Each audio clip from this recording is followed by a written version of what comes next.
Специално за Невромедия разговаряме с един специален гост на Националния конгрес по неврология, професор Пламен Цветанов, който работи в Англия, в университетската болница в Брунфилд, Великобритания и е консултант по неврология и неврофизиология. Здравейте и благодаря, че приехте нашата покана. За мен е чест и удоволствие да мога да дискутираме определени проблеми и неща, които биха представляли интерес за вас.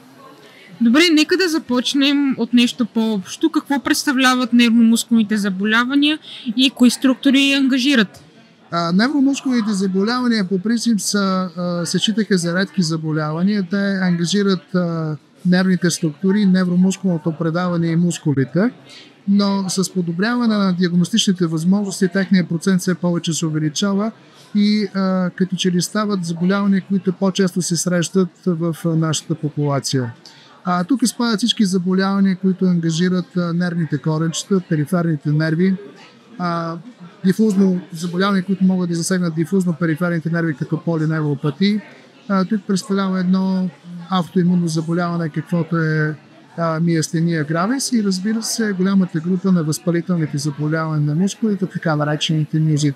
След това е една голяма група заболявания, всяко едно от които е за себе си сравнително рядко заболяване, но в общата група представлява значителен процент от заболяването от общата заболеваемост на популацията на населението. Да, кои са новостите в диагностиката им? Всъщност, по-скоро може да говорим за диагностични изследвания, чрез които може много прецизно да се постави диагнозата на невромускулните заболявания. Основно изследване в това отношение представлява клиничната електромиография, при която има възможност да се диагностицират заболяването на периферните нерви, на невромускулното предаване и на мускулите. Не разбира се някои по-специфични изследвания, каквото представлява електромиографията на единично мускулно влакно, което е едно много чувствително изследване, за да се окаже заболяването на невромускулното предаване. Разбира се, тук могат да се включат и други изследвания, чрез които може да се проследи пътят на проводимостта от определен рецептор през определен анализатор до определена структура през гръбначния мозък до главния мозък, каквито са, например, зрителните евокирани, соматосензорните евокирани и слухоевокираните потенциали. Да. Какво ново може да се предложи в лечението на тези заболявания? Прецизната диагностика е в основата на всяко едно специфично насочено лечение. И затова преди започването на всяко лечение, едно заболяване трябва да се подозира.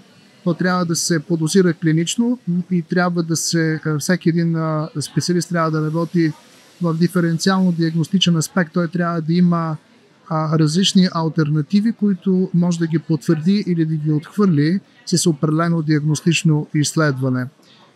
Новостите, вие имате преди в лечението? Да. Значи, новостите включват това, че например в последните години твърде много навлиза така нареченото ултразвуково изследване на периферни нерви и мускули, при които има възможност да се локализира заболяването и да се проведе едно сравнително интервенционално лечение, т.е.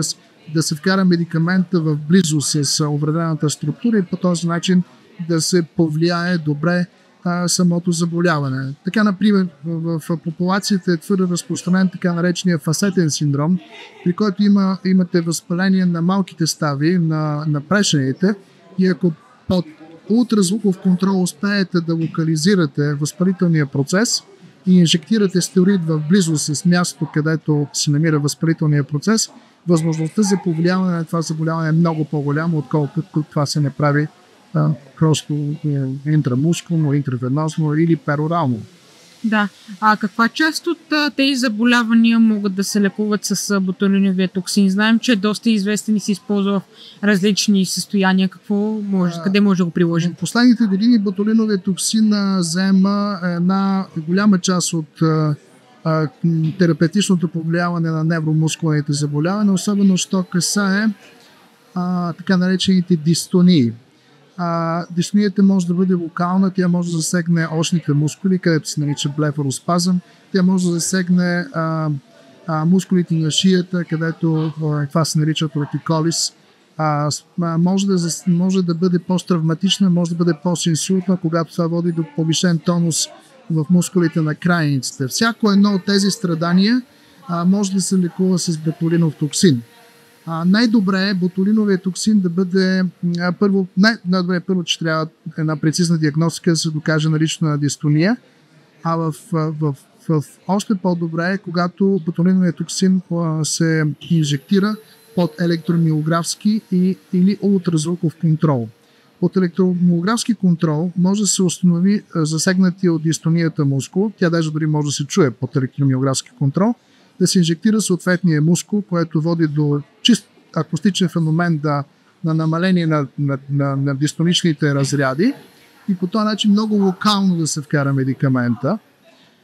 Под ултразвуков контрол може да се визуализират отделните мускули, които са засегнати от дистонични или процеса, който предизвика спастичност и по този начин също много локално, много избирателно да се инжектира ботулинен токсин, с което ефектът е много по-изразен и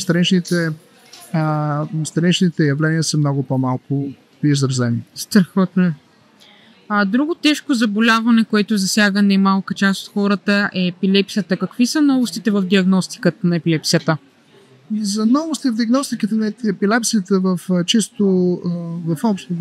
общ план не може да се говори, но по-скоро може да се каже, че с въвеждането на така наречената видеотелеметрия има възможност не само да се запишат промените, които настъпват по време на епилептичния пристъп или на псевдоепилептичния пристъп, но да имаме и чисто визуална представа за фенотипа на този пристъп. Така че от една страна има възможност за видеозапис на самия пристъп, от друга страна в същото време имате възможност и за запис на електроенцефалографски запис, като това дава възможност за много по-точна фенотипна характеристика на пристъпа и за много по-точна, разбира се, диагноза.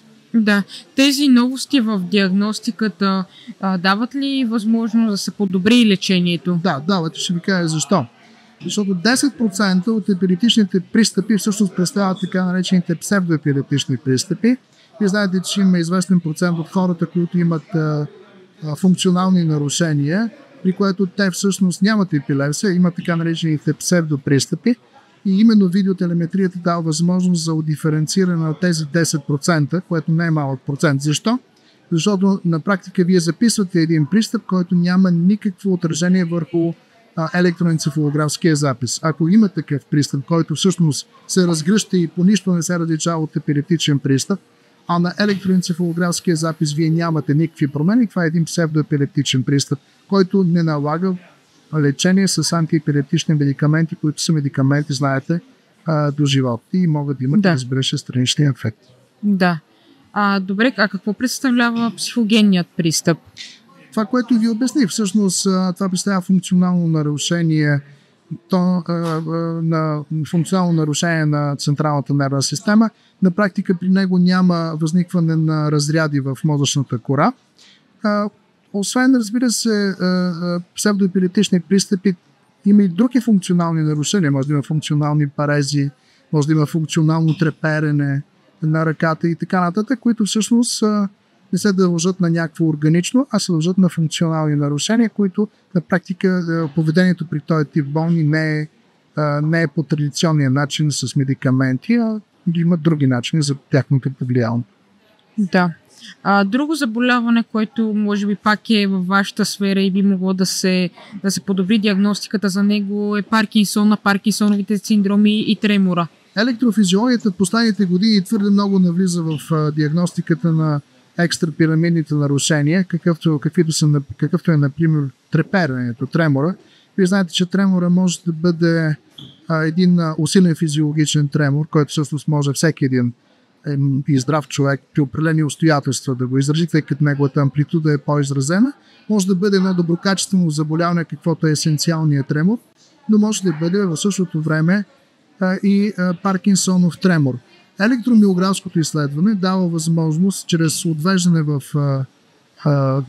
няколко канала, за да установи дали залповете са синхронни, дали са алтерниращи. Въобще има характеристики, чрез които има възможност да се отдиференцира есенциалният тремор от Паркинсоновия, органичният тремор от функционалния тремор, усиления физиологичен тремор от органичния тремор и така. Така че всеки един пациент, който е насочен за електрофизиологична оценка на тремора, всъщност има възможност в значителен процент от случаите да бъде точно и ясно диагностициран. Дали се касае за Паркинсонов тремор, дали се касае за есенциален тремор, дали се касае за органичен или функционален тремор.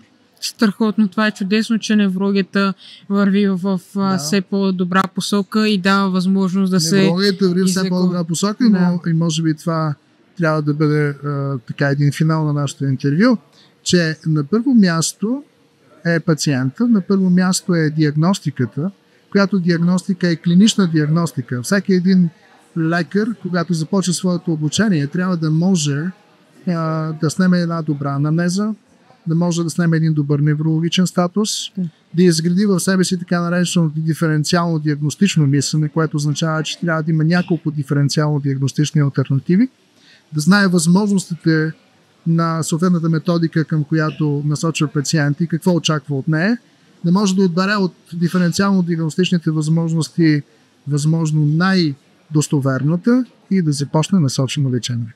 Това всъщност е пътя, който всеки един клиницист трябва да извърви, ако иска неговите пациенти да бъдат удовлетворени от грижите и терапията, които той му ги прилага. Чудесен завършък на нашето интервю. Благодаря ви, професор Цветанов. Аз ви благодаря.